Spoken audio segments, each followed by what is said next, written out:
got? On COVID, sir, do you have any theories about the origins of COVID ahead of the WHO report on the origins of COVID? I'm sorry, do I have?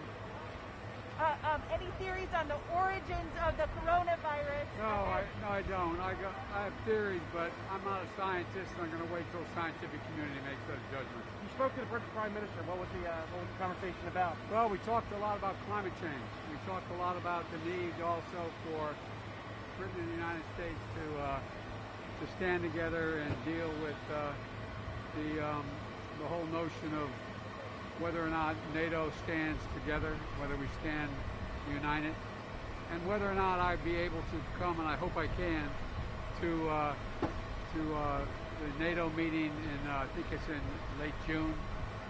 So we talked about scheduling and when I'd come over and how we work that out. Any commitments on either side during the call?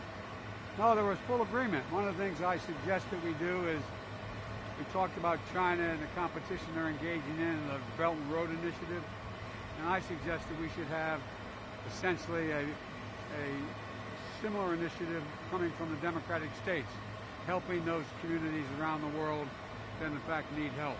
What does it mean to have baby Bo on the plane with you on Air Force That's One? really great.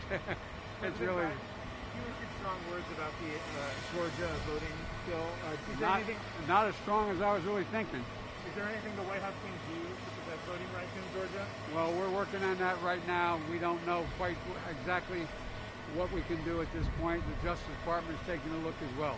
Mr. President, how does the voting issue affect your thinking on the filibuster? Well, look,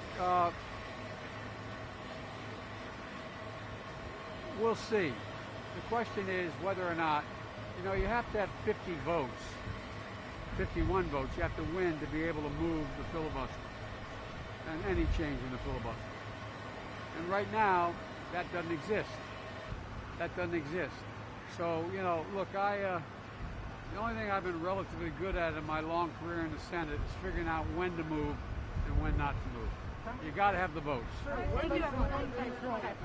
Pardon me?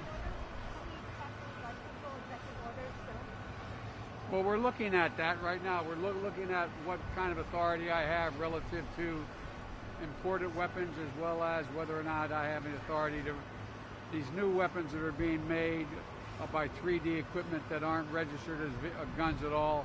There may be some latitude there as well. Thank you all very much. Thank you guys. On the Suez Canal, what offer has the DOD, has the Pentagon made to help Egypt? Can you say? What all can the U.S. do to assist? We have equipment and capacity that most countries don't have, and we're seeing what help we can be. Thank you.